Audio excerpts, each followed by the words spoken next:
የእጅጋየሁ ሽባባው አድዋ የተሰኘ ዘፈኗን ስሰማ ሰውነቴን ውርር ከሚያደርገኝ ስሜት በተጨማሪ አይምሮዬ ውስጥ የሚፈጠረው የዚህ ተራራ ምስል ነው። እንባ ሰሎዳ ይባላል። አድዋ ውስጥ የሚገኝ ነው። አያችሁ፣ ሰሎዳ ተራራ ስትራቴጂክና ወሳኝ የሆነ የጦርነት ቦታ ነው። ቤተክርስቲያኑ ደግሞ የእናታችን የኪዳነ ምህረት ቤተክርስቲያን ነው። የሚኒሊክ ሰራዊት ጣሊያንን ለመውጋት የቤተክርስቲያኑን መስመር ይዞ ቀጥ ብሎ ነበር ወደ ተራራው የወጣው። በሰንበት ዕለት እያስቀደሰ ነው የተባለለት የኢትዮጵያ ሰራዊት ግን የቤተክርስቲያኑን መስመር ይዞ ገብቶ ነበረ።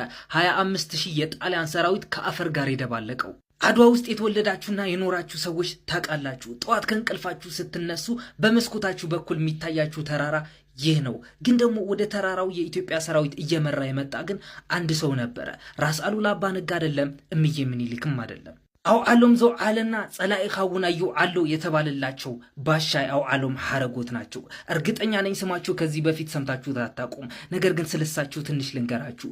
ከ007 በፊት ከጄምስ ቦንድ በፊት ለሁለት ድርጅቶች እንዴት እንደሚሰለል ያሳዩ፣ ስለላ ምን እንደሆነ ከሞሳድ በፊት ለኢትዮጵያ ሕዝብ ያሳዩና ያስተማሩ ባሻይ ነበሩ። እሺ ትውልዳቸውስ የት ነበረ የምትሉ ከሆነ በአድዋ መሬት እንትጮ በምትባል ከተማ ነበረ። ለአባትና ለእናታቸው አንድ ብቻ ነበሩ። ነገር ግን እሳቸው 30 ልጆች የወለዱ አባት ነበሩ። የአው ዓለም አባት ማለት ደግሞ ሐረጎት ሰርጸ ብርሃን ከአድዋ ወደ ኤሪትሪያ የሚመላለሱ ነጋዴ ነበሩ። አው ዓለምም ትንሽ ከፍ እንዳሉ ልክ እንደ አባታቸው ከኤሪትሪያ ወይም ከባጽዕ ድረስ ወደ አድዋ ጨው ይዘው በመምጣት ከአድዋ ደግሞ ፍየል፣ በግና ሌሎች ሸቀጦች ይዘው ወደ ባጽዕ በመሄድ ንግድ መስራት ጀመሩ።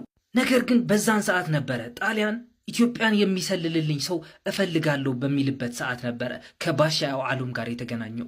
ጣሊያን ባሻይ አው ዓለምን የመረጣቸው ሰላይ እንዲሆኑለት ነበረ። ነገር ግን ሰላይ ሲመርጡም እጅግ በጣም መጠንቀቅ ነበረባቸው። ምክንያቱም ከዚህ በፊት የተፈጠረ ክስተት ነበረ። እሱም ከአጼ ዮሐንስ አራተኛውና ከአጼ ተክለ ጊዮርጊስ ጋር ማይዓሰም ወይም ደግሞ አተሮ በሚባል ቦታ ላይ ባደረጉት ጦርነት አኪላስ በሚባል የአጼ ዮሐንስ ሰላይ ተበልተው ነበረ። እናም ባሻይ አው ዓለም በጣሊያኖች ሲመረጡ ቀጥታ ያመሩት ወደ ጀነራል ባራቶሪ ቢሮ ነበረ። እናም ጀነራል ባራቶሪ ለነጋዴው ባሻይ አው ዓለም የሰጣቸው ተልእኮና ትዕዛዝ ቀጭን ነበረ።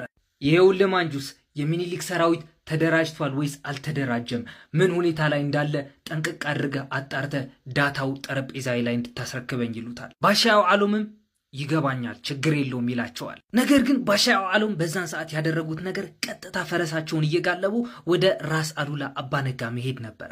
ራስ አሉላ ድጋሜ ጣሊያን ሊወረን አስቦ እየተዘጋጀ ነው። ራስ አሉላም ማን የነገሮት ይህን ኢንፎርሜሽን? ባሻይ አው ዓለምም እኔ እኮ የጣሊያን ሰላይ ሆኛለሁ፣ ነገር ግን አገሬን አልክድም ይሉታል። ሁለቱም ማለት ደግሞ ባሻይ አው ዓለምና ራስ አሉላ ተማክረው ከጨረሱ በኋላ ግን ባሻይ አው ዓለም ቀጥታ ወደ ሚኒሊክ ሂደው ይህንን